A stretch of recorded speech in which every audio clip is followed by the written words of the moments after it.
Ibadan. I am Osarenoma Saba. As the executive governor of Oyo State, Seyi Makinde, sets to embark on a one-month leave, he has been implored to use the period judiciously. Some residents of Ibadan stated this in an interview with Dominion News correspondent, stressing that the governor, who has proven to be productive in his tenure, needs the recess. They, however, advised the governor to utilize the period for a more strategic approach that will bring rapid development to the state. It would be recalled that the Oyo State House of Assembly received and acknowledged a letter from the governor of Oyo State, Seyi Makinde, notifying the legislature of his intention to proceed on a one-month leave from Friday, August 29, 2025 to Monday, September 29, 2025. The Independent National Electoral Commission, INEC, in Oyo State has launched a statewide sensitization campaign ahead of the continuous voter registration CVR exercise. Richard Ashaolu has the report. Speaking at the flag-off ceremony in Ibadan, Resident Electoral Commissioner Dr. Adeniran Tella described the initiative as a vital step to ensuring inclusive democratic participation. He noted that over 66 Nigerians, including many in Oyo State, completed online pre-registration within the first week of the exercise, which began on August 18, 2025. The continuous voter registration initiative is a fundamental pillar of any inclusive democracy.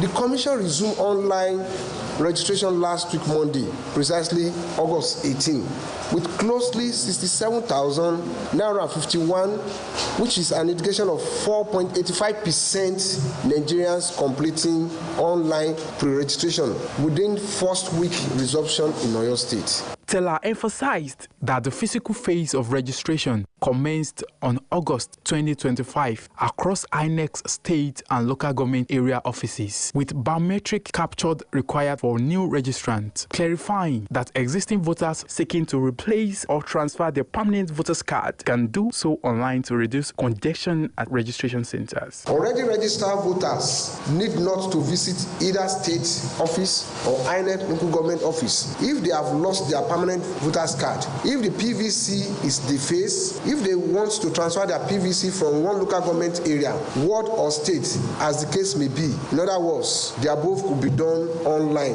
The essence is to decongest our registration centers at the states and all the 33 local government offices. Meanwhile, some registrants who spoke with Dominion News stated the necessary steps to be followed in registering. Of us who have done the pre-registration, I felt, we should go to a particular section. So others that are just picking up their form newly, so they should also go to another section. It's not all that in order, and we've been able to register our displeasure, and the officers there are listening type, so they've been able to, listen to our complaint, and things are orderly now. The sensitization campaign is set to target youth, women, and persons with disability through community outreach, media engagement, and materials in local languages, with the media beckoned on to play a key role in promoting voter education, countering misinformation, and supporting transparent elections.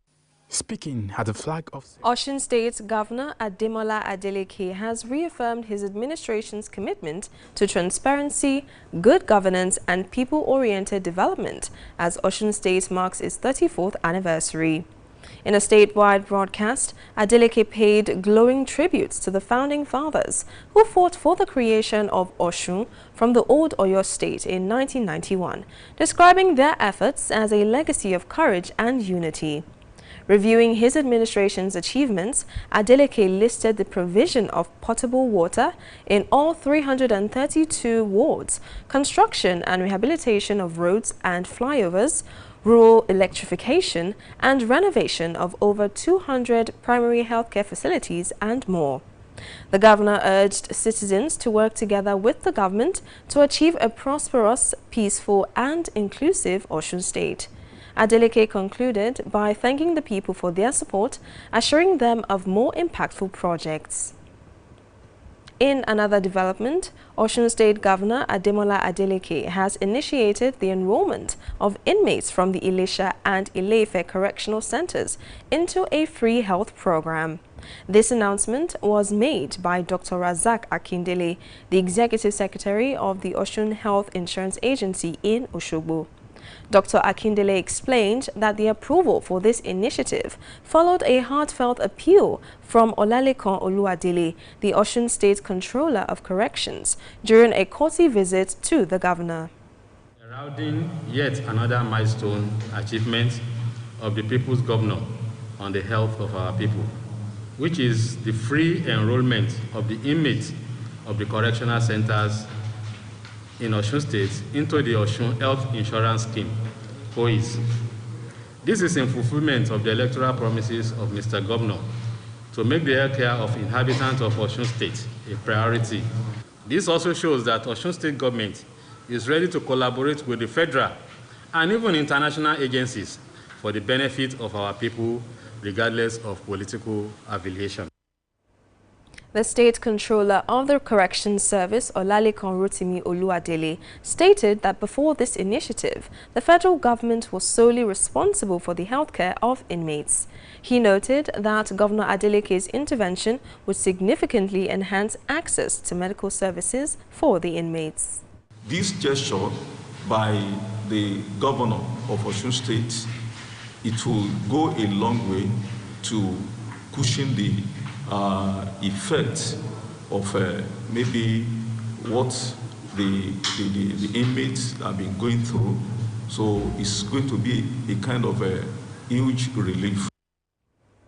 The agency encouraged inmates to honor the governor's gesture by adhering to correctional rules and preparing for their reintegration into society with healthy minds and bodies.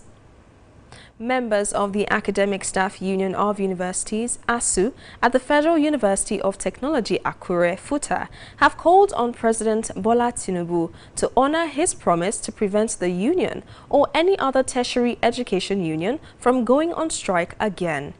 During a recent solidarity walk on campus, the chairman of ASU FUTA branch, Professor Pius Mogaji, expressed concern about the federal government's failure to address the union's various demands, even 2 years into the current administration.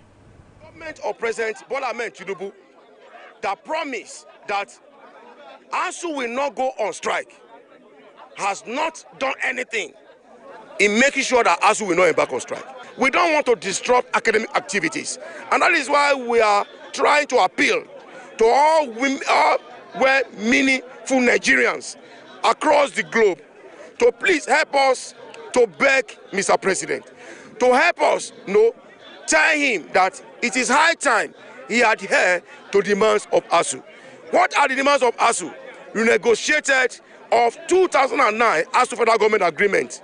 Since 2009, 16 years down the line. I was the chairman of the branch and the zonal coordinator when the agreement was signed in 2009. And then by the dictate of that agreement, it's supposed to be renewed every 3 years. So by 2012, we ought to have renewed, but as I am talking now, there has not been any review of it. So we've been on the same salary since 2009. And so we feel very, very worried about that. It's having a lot of effects on education, of the university education in this country. We are demoralized already. Every effort at making the various governments to renew this agreement for the betterment of education in this country. Professor Mogaji lamented that despite repeated appeals and protests, the government has continued to ignore the concerns of university lecturers. He emphasized that if the government does not take decisive action during its upcoming meeting with the union, lecturers across the country may feel compelled to initiate an indefinite strike.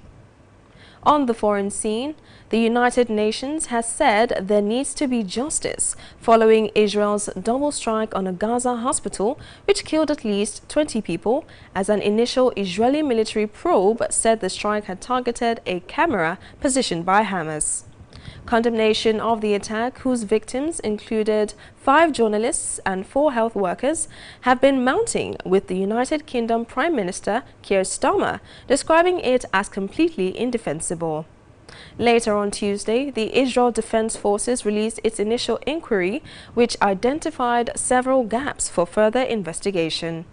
It came as Israelis launched a day of nationwide protests, calling on their government to accept a deal to release the hostages.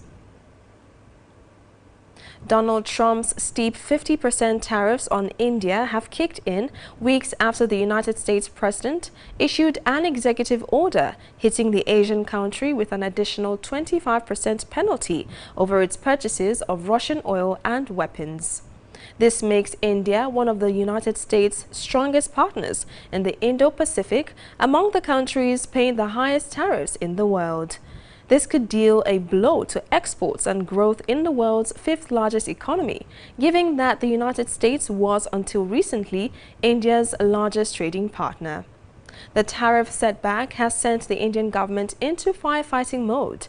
Earlier this month, Indian Prime Minister Narendra Modi made a promise to cut taxes to mitigate their economic impact. He has also rallied for domestic self-reliance. Ukrainian forces have acknowledged that Russia's military has crossed into an eastern industrial region and is trying to establish a foothold. Russia has claimed throughout the summer that it has entered the area as its forces try to push deeper into Ukrainian territory from the Donetsk region. In early June, Russian officials said an offensive had begun in the region, although the latest Ukrainian reports suggest they have barely breached the regional border. Now talking sports, Newcastle targets Jørgen Strand Larsen fired Wolves to a 3-2 League Cup win over West Ham as Premier League leads, and Sunderland crashed out on penalties to lower league opposition. Wolves have reportedly rejected a £50 million bid from the Magpies for Larsen, who could prove to be a replacement for Alexander Isak. The Norwegian was only introduced 17 minutes from time as Vitor Pereira made 8 changes after losing both his sides' opening 2 Premier League games. You can follow us across our social media platforms: Facebook, Instagram, TikTok, YouTube and LinkedIn at Dominion Broadcast, and on X at DominionCast. And that ends the news update on Dominion Television. I am Osarenoma Saba. Thank you for watching.